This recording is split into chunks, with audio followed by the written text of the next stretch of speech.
Мен болсам менің төбеме келіп сайрамасын деп қоямын. Енді өсекті басқа жерге барып айтар.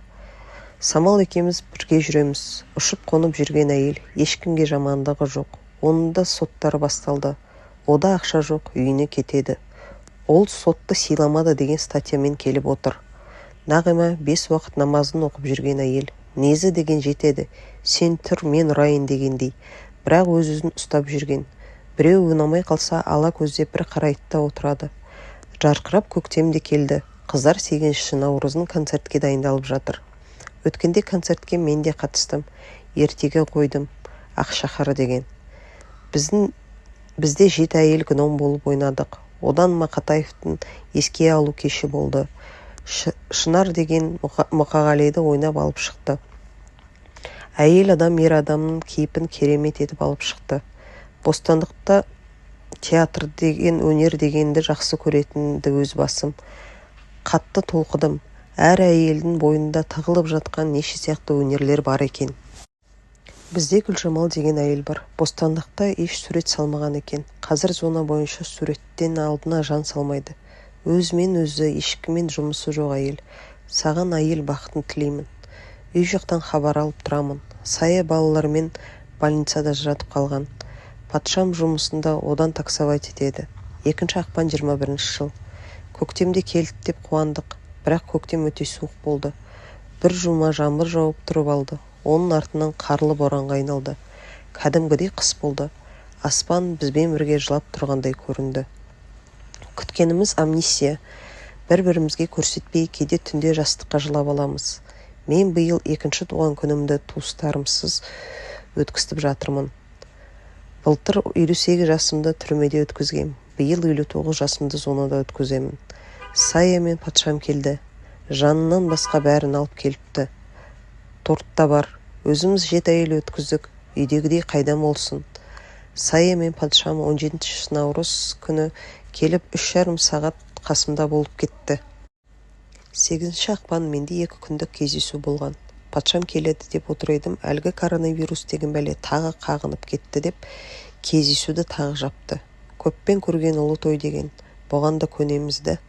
Көңіл күйім түсті. Ең болмағанда патшамды көріп, мауқымды басар едім. Ол да болмады. 12 ақпанға дейін жабылды дейді. Енді әйелдер 19 ақпаннан бастап гуманка басталады деп жатыр. Бұрынғы сот әйел майда рақымшылық бірақ болады дейді. Күткеннен басқа шара жоқ. 7 ақпан патшам келіп, Сая екеуі тамақтарын әкеп беріп кетті.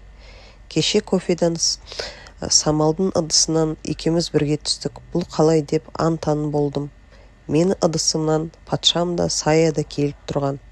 Сая телефонмен үлкен немерем үйде оқитын болды тағы да дегенде бізді де жауып тастар екен деп қорқып едім. Кездесуді де жауып тастады. Менің орыс шеше марқұм Надежда кофемен бал ашатынды. Кейінгі кездерде мен де кофемен бал ашып жүрмін. Бүгін маған үй түсіп тұр. Соған қуанып қалдым. Кетуге аз қалған сияқты. Түрмеге түсу оңай екен, шығу қиямет қайым екен. Зымиинге сотқа жазған сот болды. Сен соттатқан адамдардан қолхат әкел деді. Дәл солардың алдына бармадым. Ешкімді де жібермедім.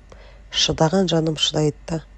Туған туыстарымнан алыс болған болмаса, бұл жерде жаным қиналып жатқан жоқ. Ертеңмен сағат 10-11-лерде тұрамын. Менде постельный режим, сондықтан да бармаймын. Басқа әйелдер ертең сағат 7-де тұрады, сапқа тұрады, пластқа барады. Одан тексереді бір-бірлеп. Аты жөнін айтып, күніне 2 рет кешкі сағат 6-ларда барып келеді. 3 уақыт асханаға тамаққа барады. Мен оған да бармаймын. Қантым кейінгі кезде көтеріліп жүр. Содан тамақты да ішіндегі асханада ішемін. Яғни өзіміз дайындаған тамақты ішеміз. Үкімет қандай тамақ береді? Әйтеуір үкіметтің күнін көріп жүргендер ішеді. 10 жылдан артық отырғандардың артынан сирек келеді. Жанын ашиды, амал жоқ. Қолдан келер шама жоқ.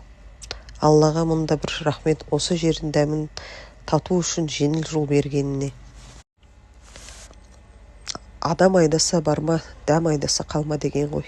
Бірақ күн осы жақтың суын ішу пешенеме жазылған ғой. Жазмыштан озмыш жоқ деген. Тағдырға қарсы жүре алмайсың ғой. Маңдайға жазғаннан қашып құтыла алмайсың деген осы екен. Мен апелляцияға жазбаймын дегем. Тағы айнып қалдым. Жаздыртып жатырмын. Не болса ол болсын. Тисе таяққа, темесе бұтаққа деген. Енді апелляцияны Қошан деген атты Гүлеке деймін. Соған жаздыртып жатырмын. Шықпас жанға бір себеп деген. Отказ деген сөзге де үйреніп қалдық. Мен өзім бұрынғыда да қатыгез едім. Бұл жерге келгелі тіпті тас болып кеткен сияқтымын. Жанындағы самал тез жылап қалады. Мен бір Египеттің тас құдайындай қатып қалдым. Босағанмен не пайда? Өзімді өзім қамшылаймын. Мына бала шағаның алдында жылап пысықтап жүрсем не болғаным? Аллам, өзің күш бере көр. Бала шағамның жанына барғанға нәсіп ете көр. Мен уайымым қозы мен ботақан болды. Екеуінің арасына қандай шайтан кірді екен?